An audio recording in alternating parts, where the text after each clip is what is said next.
Hello students, मैं विशाल गुप्ता आपका teacher. इस वीडियो में मैं आपको class 11th subject micro economics का जो हमारा चैप्टर चल रहा है production function and returns two factor उसको कंटिन्यू कराने जा रहा हूँ।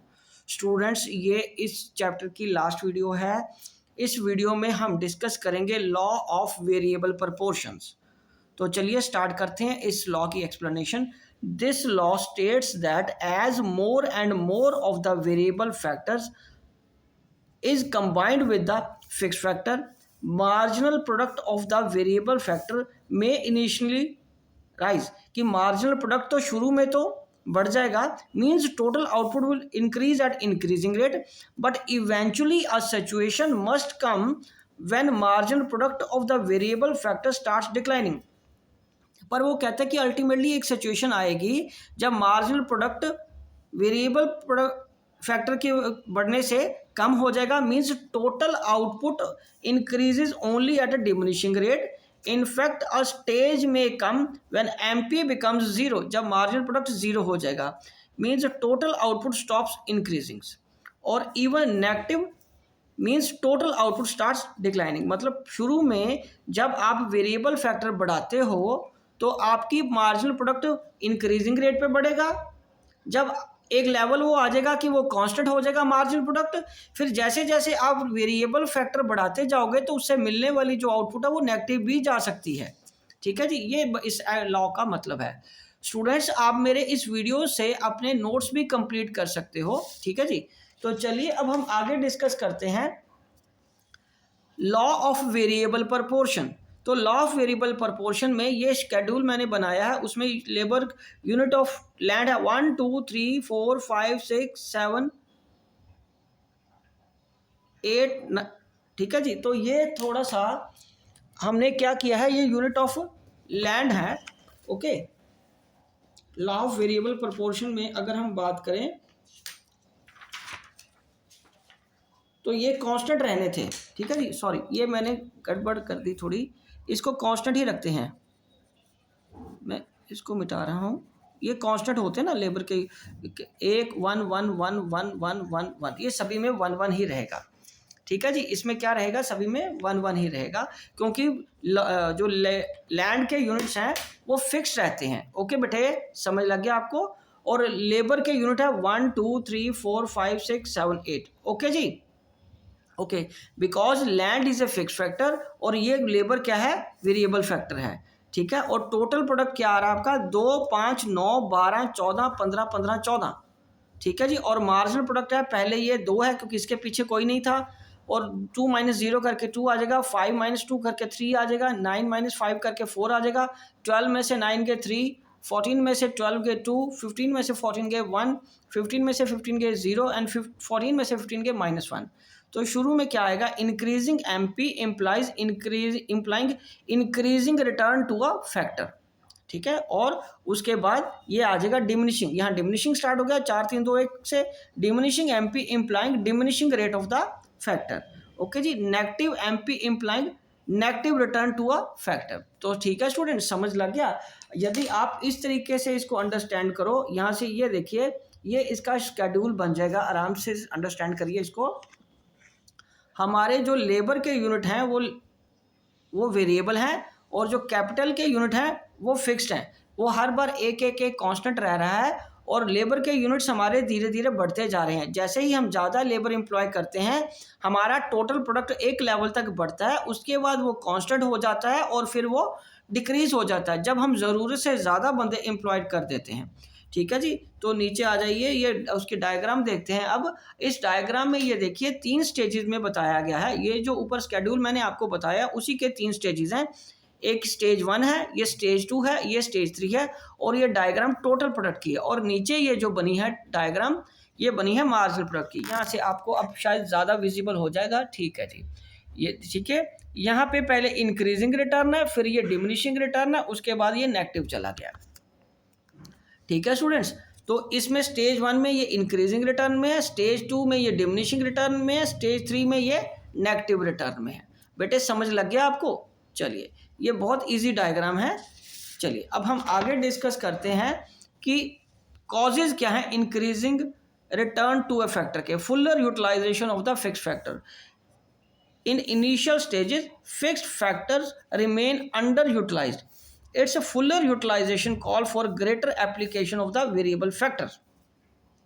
Hence, initially, additional unit of the variable factor add more and more of the total output. ठीक है, ये टोटल आउटपुट को ऐड करेगा और marginal product of the variable factor tends to increase. और मार्जिनल प्रोडक्ट क्या होगा, वेरिएबल फैक्टर का इंक्रीज हो जाएगा. ठीक है जी, क्योंकि शुरू में अभी आपका पूरा जो फिक्स फैक्टर पूरी तरह यूटिलाइज नहीं हुआ होता. जब उसको फुलर यूटिलाइजेशन के लाने के लिए आपको एडिशनल यूनिट ऑफ लेबर लगाने ही पड़ते हैं, जिससे आपका मार्जिनल आउटपुट भी बढ़ता जाता है. दूसरा, division of labour and increase in efficiency. Additional application of variable factors enables process based division of labour. उससे क्या होता है कि आप स्पेशलाइज या स्किल्ड पर्सन उनकी स्किल के हिसाब से उनको काम सौंपते जाते हो, जिससे स्पेशलाइज वर्कर अपना एक पर्टिकुलर काम करने में सक्षम होता है और वो प्रोडक्शन की को इंक्रीज करने में आपकी हेल्प करता है. सो स्पेशलाइज वर्कर में B use for different processes of production. So this increases efficiency. उसकी एफिशिएंसी और प्रोडक्टिविटी बढ़ती है वेरिएबल फैक्टर की भी, जिससे आपका मार्जिनल प्रोडक्ट बढ़ता है. अंडरस्टूड. डिवीजन ऑफ वर्क अगर आपने या डिवीजन ऑफ लेबर आपने इस तरीके से किया है कि वो स्पेशलिस्ट है बंदे, जो बंदा जिस काम में स्पेशलिस्ट है वो काम उसको आप सौंपते जाते हो, तो उसकी एफिशिएंसी भी बढ़ती है और आउटपुट भी इंक्रीज होती है. ठीक है जी. Better coordination between the factors. So long as fixed factors remain under utilized, additional application of the variable factors tends to improve the degree of the coordination between the fixed and variable factors. As a result, MP increases and TP increasing at the increasing rate. तो इससे MP increase करता है और TP भी increase होता है increasing rate पे, क्योंकि फैक्टर्स का बेटर कोऑर्डिनेशन होता है फिक्स फैक्टर का और वेरिएबल फैक्टर्स का जब वो अंडर यूटिलाइज होता है. ठीक है जी. उसके बाद नेक्स्ट हम आगे अब बात करेंगे causes of diminishing return. So causes of diminishing return में सबसे पहला fixity of the factor is the principal cause behind the law of diminishing return. As more and more unit of the variable factors are combined with the fix factors, the latter get excessively utilised. एक fix factor की जो limit होती है वो भी एक level तक वो फिक्स ही होती है. मान लीजिए इतना है खेत, तो इससे ज़्यादा तो आप आउटपुट नहीं जनरेट कर पाओगे ना. यदि इसमें 100 kg आउटपुट जनरेट करने की कैपेसिटी है तो इससे ज़्यादा तो नहीं हो पाएगा ना. उसकी भी एक लिमिट है. जब आप उस लिमिट से ज़्यादा उसको यूज़ करने की कोशिश करते हो तो उसमें वियर एंड टीयर भी ज़्यादा होगी और लॉसेज, उसकी एफिशिएंसी का भी लॉस होगा, जिसकी वजह से डिमिनिशिंग रिटर्न आता है. ठीक है जी. दूसरा पॉइंट है imperfect factor substitutability. Factors of productions are imperfect substitute of each other. More and more of the labour can't be continuously used in place of capital. Labour कभी भी कैपिटल को replace नहीं कर सकती. मतलब कि जो काम मशीन, कैपिटल यहाँ पे मशीन हुई ना, मतलब फिक्स फैक्टर की तरह अगर मशीन जितना काम कर सकती है उतना ज़्यादा एफिशिएंट एक लेबर का बंदा नहीं कर सकता. आप 17 बंदे लगा लो, जो आउटपुट एक मशीन दे सकती है वो उतनी ज़्यादा प्रोडक्शन नहीं दे पाएंगे वो पर्सन. ठीक है. सो कभी भी जो वेरिएबल फैक्टर है वो फिक्स फैक्टर का सब्स्टिट्यूट नहीं हो सकता. मतलब लेबर कैपिटल का सब्स्टिट्यूट नहीं हो सकता अगर आपको उसको ना ही उसको इतना कॉन्टिन्यूसली यूज कर सकते हो. Accordingly diminishing return are bound to set if only variable factor is increased in the increased output. ठीक है जी. तीसरा है poor coordination between the factors. Increasing application of the variable factor eventually disturbs the ideal ratio. ठीक है. उससे क्या होता है, आइडल रेशो बिगड़ जाती है. अगर आपने ज़रूरत से ज़्यादा बंदे एम्प्लॉयड कर दिए, जैसे हमने अभी ऊपर एक एग्जांपल ली कि ये इतना खेत है, इसमें मैक्सिमम 5 पर्सनस ही काम पे लग सकते हैं.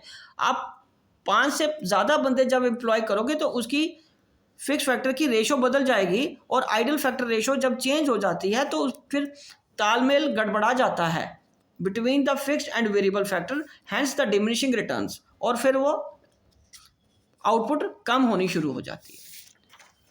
ठीक है जी. चलिए आगे हम बात करते हैं एजम्पशंस क्या लेनी है हमें इस लॉ की.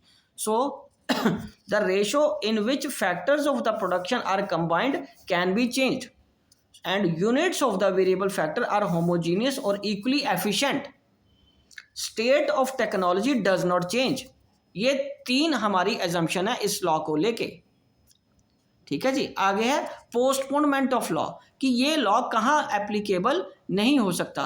When there is improvement in the technology used in the process of production so that greater output is achieved with the same input, when some substitute of the fixed factor is discovered so that the constraint of the fixed factor is removed। ठीक है जी। however in such a situation is very rare, ये बहुत rare होती है। ठीक है, if not possible, यदि possible नहीं है तो फिर इसमें कहाँ ये लॉ लागू नहीं हो सकता। when there is improvement in technology, जब टेक्नोलॉजी में इंप्रूवमेंट हो जाती है in the process of production.